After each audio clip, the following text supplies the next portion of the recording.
Hello everybody, welcome to my channel English with Vivek. आज हम लोग हिस्ट्री का अगला पार्ट पढ़ेंगे और उसमें देखते हैं क्या है। ये आपको बुक में मिल जाएगा, the aristocracy and the new middle class. आज इसके बारे में हम लोग पढ़ेंगे। ये जो पूरा यूरोप था उसमें एरिस्टोक्रेसी कौन लोग थे, एरिस्टोक्रेट कौन लोग थे, और न्यू मिडिल क्लास जो आगे राइज होता है, न्यू मिडिल क्लास का जन्म होता है, वो कैसे डेवलप होता है, वे कैसे उनका डेवलपमेंट होता है, राइज करता है, इसके बारे में भी पढ़ेंगे हम लोग। तो सबसे पहले देखते हैं एरिस्टोक्रेट कौन लोग थे। एरिस्टोक्रेसी एरिस्टोक्रेसी पूरा सिस्टम हो गया, और एरिस्टोक्रेट हो गया लोग। जो लोग है उसको एरिस्टोक्रेट बोलेंगे, और जो पूरा सिस्टम है वो हो गया एरिस्टोक्रेसी। तो एरिस्टोक्रेसी मतलब हो गया very high class people. Aristocrat वो लोग थे जो वेरी हाई क्लास पीपल थे, वेरी, जिसको बोल सकते बड़े लोग थे, डोमिनेंट लोग थे, वैसे लोगों को बोला जाता था एरिस्टोक्रेट।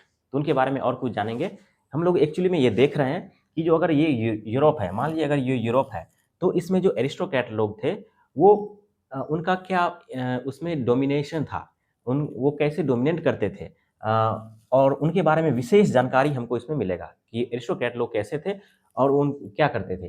प्लस हमको पीजेंट के बारे में जानकारी मिलेगा कि जो फार्मर्स थे उस वक्त यूरोप में, वो किस स्थिति में थे, उनकी क्या सिचुएशन थी, ये बारे में भी, इसके बारे में भी हमको पता चलेगा इसमें।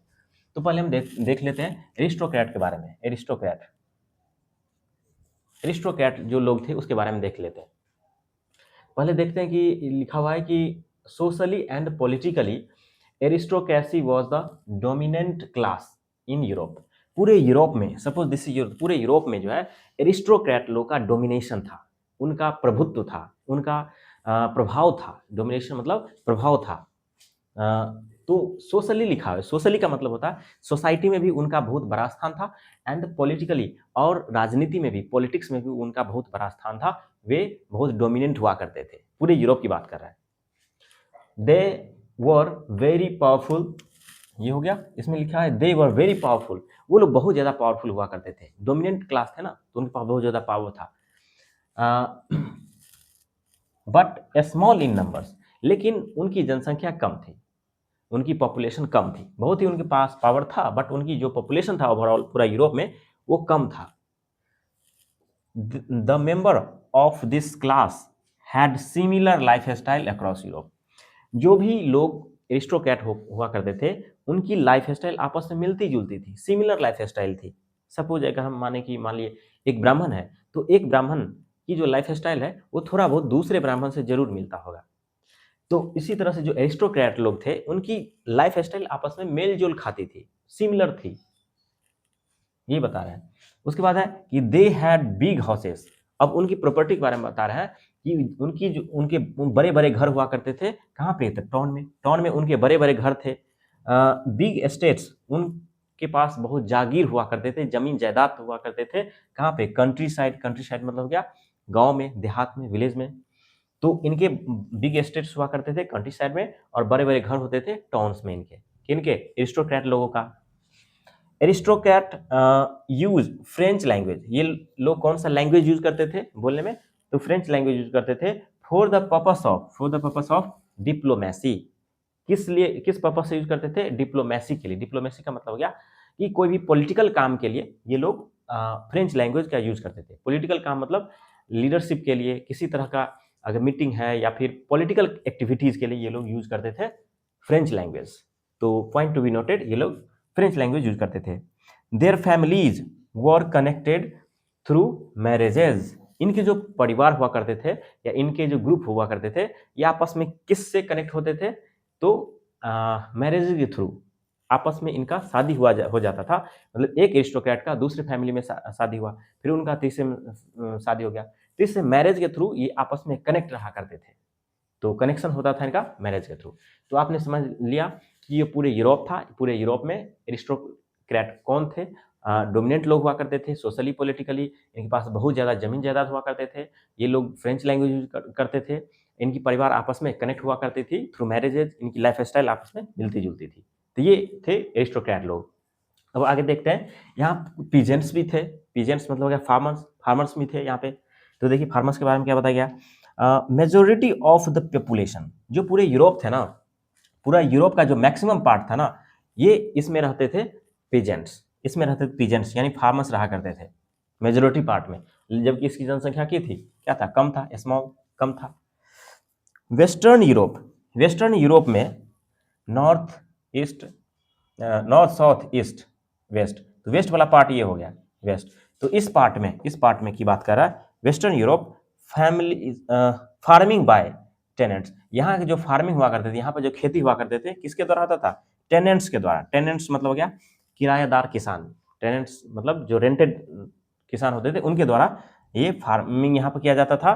स्मॉल ऑनर्स, जो छोटे छोटे ऑनर हुआ करते थे, मालिक हुआ करते थे जमीन के, वो इस पार्ट में फार्मिंग करते थे। कह रहा है कि eastern and central Europe, eastern, north south east इधर हो गया, ये वाला पार्ट में, और सेंट्रल और इस वाला पार्ट में यहाँ पर कौन रहते थे, लैंड होल्डिंग बिग लैंडलॉर्ड। यहाँ पे जो लोग थे सेंट्रल पार्ट में, इस पार्ट में, यहाँ पर के जो लैंड थे वो किसके पास थे, लैंड ऑनर के पास हुआ करते थे। यहाँ की जमीन लैंड ऑनर मतलब कि बड़े बड़े जमींदारों के पास जमीन हुआ करते थे। और यहाँ पर जो फार्मिंग करते थे वो कौन करते थे, सर्फ मतलब हो गया स्लेव्स, गुलाम, जिसको हम लोग गुलाम बना के वो लोग रखते थे, बड़े बड़े लैंड ऑनर्स हुआ करते थे, तो वो छोटे छोटे किसानों को गुलाम बना के रखते थे, स्लेव्स बना के रखते थे, उसको सर्फ कहा गया है। तो वो लोग इस पार्ट में यहाँ पर खेती किया करते थे, जबकि इस पार्ट में कौन करते थे, टेनेंट्स करते थे, और स्मॉल जो ऑनर्स है वो खुद ही किया करते थे। तो ये पूरे यूरोप का एक तरह से आपको माइंड मैप कर रहा है कि वहाँ पर लोगों की स्थिति कैसी थी पहले से, ताकि जब आगे रिवोल्यूशन आएगा तो आपको पता चले कौन से एरिया से लोग उसमें पार्टिसिपेट किया और कौन कौन लोग हुआ करते थे। तो मेनली यहाँ पर कौन थे, एरिस्टोक्रेट और पीजेंट्स। अब इसमें एक और क्लास इमर्ज होके आएगा जिसका नाम है द न्यू मिडिल क्लास। इसमें एक नया मिडिल क्लास आएगा। एरिस्टोक्रेट हो गया वेरी हाई क्लास पीपल, और फार्मर हो गया लो क्लास पीपल, और बीच में एक क्लास निकल के आएगा जिसे बोला गया न्यू मिडिल क्लास। तो चलिए उसको आगे हम पढ़ते हैं। न्यू मिडिल क्लास का जन्म कैसे हुआ, वो कैसे राइज किया।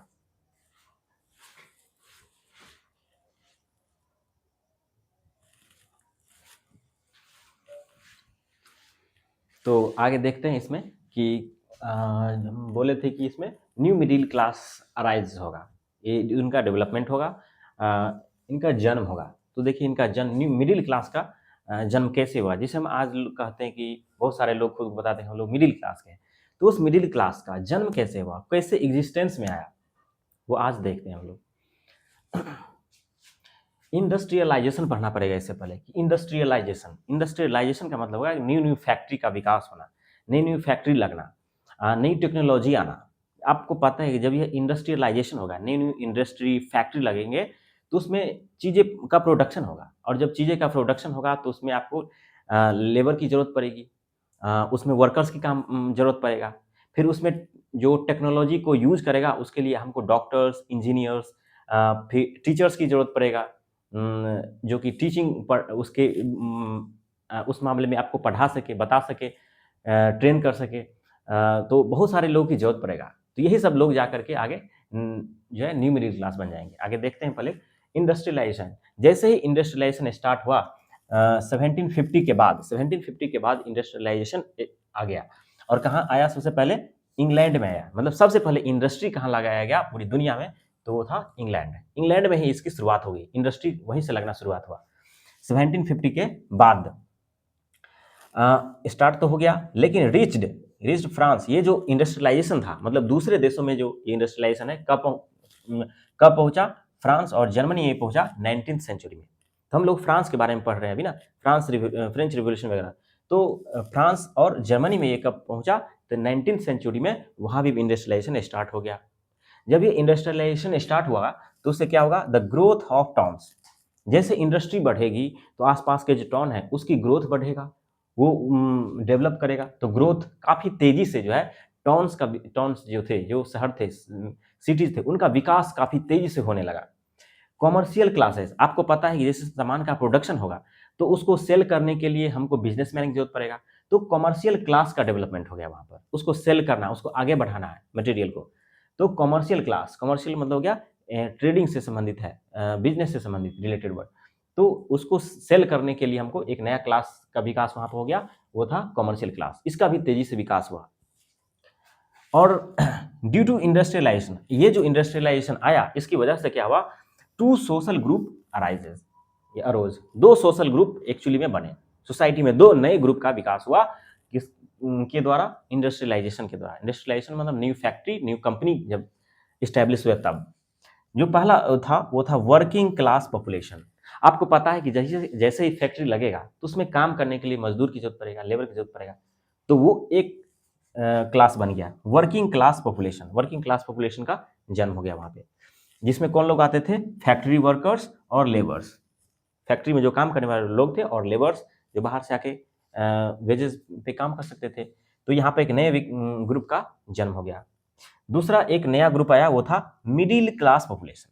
मिडिल क्लास पॉपुलेशन भी इसमें एग्जिस्टेंस में आ गया, उनका भी जन्म हो गया वहाँ पे। और वो कौन लोग थे? इंडस्ट्रियलिस्ट। मिडिल क्लास में कौन लोग आते थे? इंडस्ट्रियलिस्ट, जो इंडस्ट्री चलाते थे, छोटा छोटा इंडस्ट्री जो चलाते थे वो हो गया, इंडस्ट्रियलिस्ट आ गया। बिजनेसमैन जो बिजनेस करते थे वो हो गया मिडिल क्लास में। प्रोफेशनल्स, प्रोफेशनल किसी खास स्किल के लिए जो प्रोफेशनल्स होते थे, जैसे टीचर्स हो गए, टीचिंग में डॉक्टर्स हो गए, इंजीनियर्स हो गए, ये प्रोफेशनल्स हो गए। तो ये सभी कौन से क्लास में आते हैं? मिडिल क्लास पॉपुलेशन में, को मिडिल क्लास पॉपुलेशन में रखा गया है। तो यहाँ पर मिडिल क्लास का जन्म हो गया। तो आगे देखिए, educated and the liberal middle class, यहाँ पर बात कर रहे हैं इनको हम क्यों पढ़ रहे हैं? क्योंकि हमको ये एक्चुअली में जानना है कि इन लोगों का क्या रोल था नेशनल मूवमेंट जो वहाँ पर आया, उसमें नेशनलिज्म में इनका क्या रोल था। तो यहाँ पर जो educated and liberal middle class थे, जो लोग एडुकेटेड, मिडिल क्लास में भी जो लोग एडुकेटेड थे और लिबरल थे, लिबरल मतलब हो गया जो अपना राइट्स चाहते थे, अपना फ्रीडम चाहते थे, फ्री होना चाहते थे, लिबर्टी चाहते थे, उन लोगों ने सबसे पहले क्या किया? Promoted the idea of national unity. National unity को प्रमोट किया इन लोगों ने ही। पूछेगा कोई ऑब्जेक्टिव्स में पूछा गया है कि किसने नेशनल यूनिटी को प्रमोट किया, तो एडुकेटेड मिडिल क्लास या लिबरल मिडिल क्लास। तो ये लोग क्या किया? प्रमोट किए किसको? तो नेशनल यूनिटी को। मतलब नेशनल यूनिटी का मतलब क्या? देश में लोगों को एकजुट लाने के लिए, यूनिफाइड करने के लिए प्रमोट किया, उन पे बल दिया, जोर दिया। और उसके अलावा उसने क्या किया? Opposed aristocratic privileges.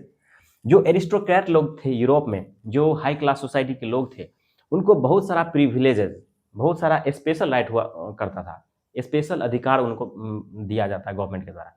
तो उनका अपोज किया इन लोगों ने अपोज किया कि नहीं, ऐसा नहीं होना चाहिए, जो है इक्वालिटी होनी चाहिए सबके बीच में। तो अपोज किया, oppose the aristocratic privilege. Aristocrat लोगों को जो प्रिविलेज दिया जाता था उनको खत्म करने के लिए ये लोग अपोज किए, आवाज उठाए।